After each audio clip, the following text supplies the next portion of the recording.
Good morning, or good afternoon, or whatever. My name is Jim Fry, James N. Fry. I'm the author of How to Write a Damn Good Novel and How to Write a Damn Good Novel. Two advanced techniques, and they've been in print for a very long time. About 25 years, maybe 30, I don't know, but a long time. And they've sold a lot of copies. I believe they're the best-selling books on fiction writing in the world. Big hit in Germany, recently been released in China, and doing very well. Today I'm going to talk about the dramatic form. It's originally I called it the dramatic paradigm versus the mythic paradigm, which I'll make another tape about. I wrote a book on how to write fiction with the mythic elements. And I'll be talking about that in a future tape. Also, I wrote How to Write a Damn Good Mystery, How to Write a Damn Good Thriller, and now I'm working on how to write a darn good romance. Should be done soon. Well, hopefully soon. I'm painfully slow. Anyway, I made some notes, make sure I didn't forget anything. The dramatic form's been around for thousands and thousands of years. Who knows?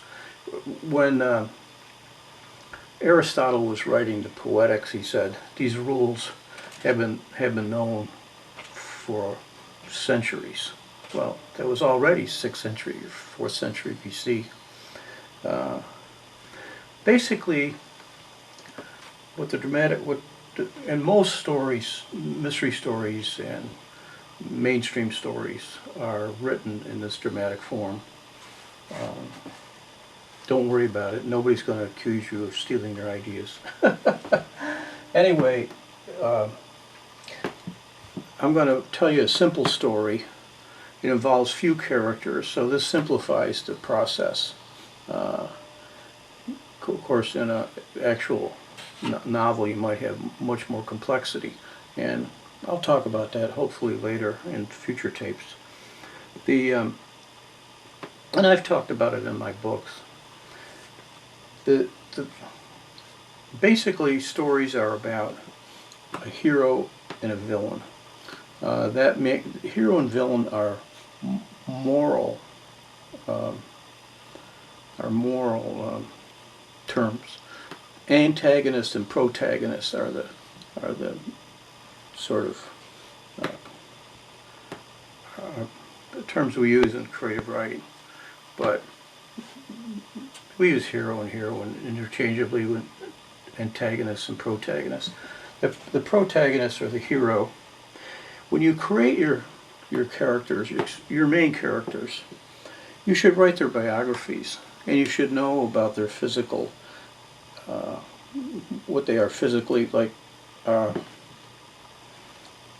height and weight and looks and the way they walk, the way they talk, scars, defects, deformities, their IQ, those kinds of physical things, do they have any ailments, and so on. And the more you know about your character, the better off you are, because the more chance they'll come alive when you go to write your story. I also recommend, of course, for those of you who've read my books, writing biographies, writing memoirs or whatever in the voice of the character, so you really get to know them very well. This is a very simplified story I'm going to tell you. You may have heard it. It's been around a while. The story begins in the world of the everyday. And I'm going to use this symbol for showing events. They're a little bit of, it's a rising conflict, comes to a little climax, and there's a little resolution. And most stories proceed on a series of these.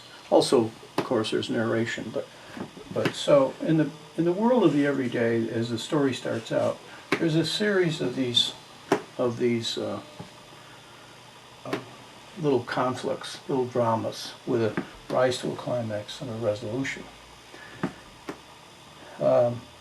In this case, the world of the everyday involves a very pretty young lady who is also very pure at heart. In fact, the story is about pure of heart, and her mother has died, and her father has married a wicked stepmother. Okay, so these are the main characters in the story. There's other characters that take an important role. One's a charming Prince Charming, and the king, and the stepsisters. But the main characters, the main opposition to the hero, is from the wicked stepmother. So in the beginning of the story, in the world of the everyday, that's before the world of the everyday in a story is what happens before there's a change. Like, say you're in the world of the everyday, you're going to college or high school, and you get drafted in the army, and you go in the army. So in the world of the everyday, that draft notice comes and changes your life. That is the inciting incident of the story. And it could be an accident, could be meeting someone, could be winning the lottery, could be anything. It's the thing that comes into the world of the everyday and changes everything for the hero. Okay, that puts the story on another plateau.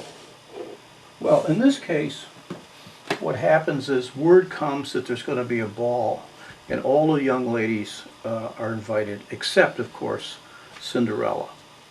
She has to stay home. But she's staying home, she's on this new plateau.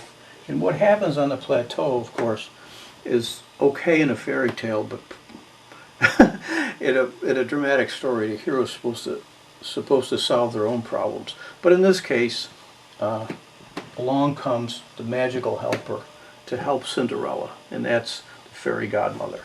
So there's a couple of incidences here on this plateau, and then she's sent to the ball, and that puts us up on another plateau.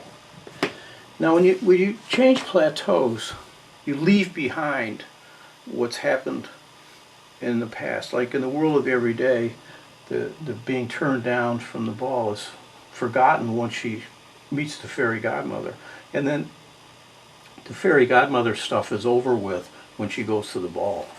So if she goes to the ball, and there's some incidents on this plateau, and one of them is she meets Prince Charming and they fall in love. Sigh-worthy, right? It's wonderful.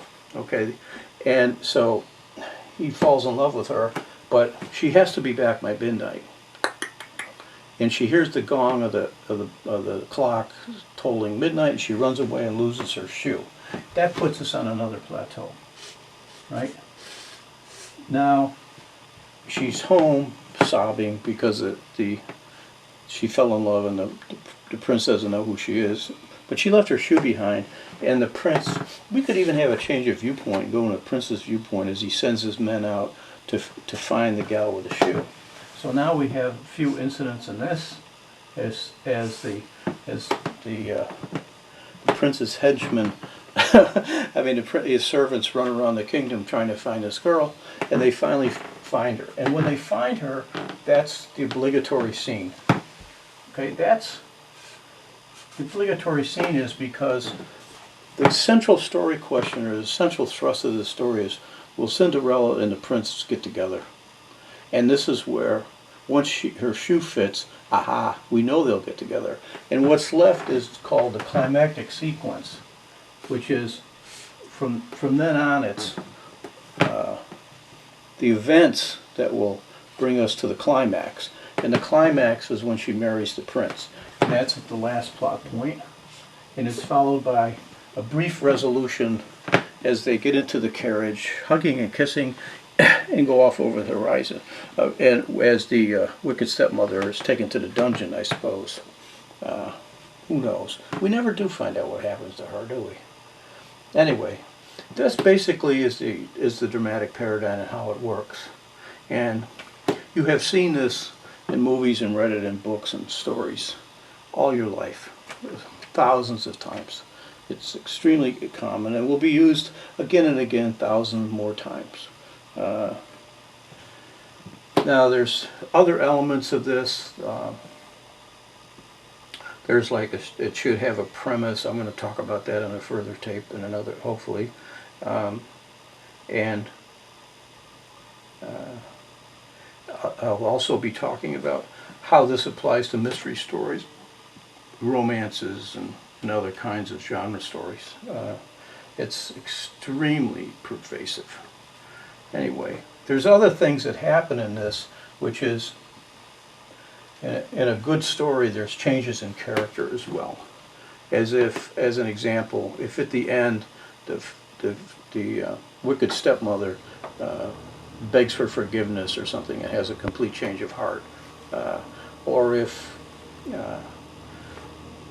it's not possible for Cinderella to change because she's a godlike character, right? She's pure of heart, and no matter how much she's stepped on by her stepmother, she doesn't yield to bitterness or anger. So this is a story about, being a being a swell person who good things will happen to. But anyway, that's the dramatic paradigm, and I hope you'll stay tuned for future little mini lectures on the craft of writing fiction, including how to create characters and how to create suspense. And well, I got a whole basket full of lectures that I've been given for 30 years at my workshops, and I'm planning to put them all on YouTube. Thank you for listening and watching.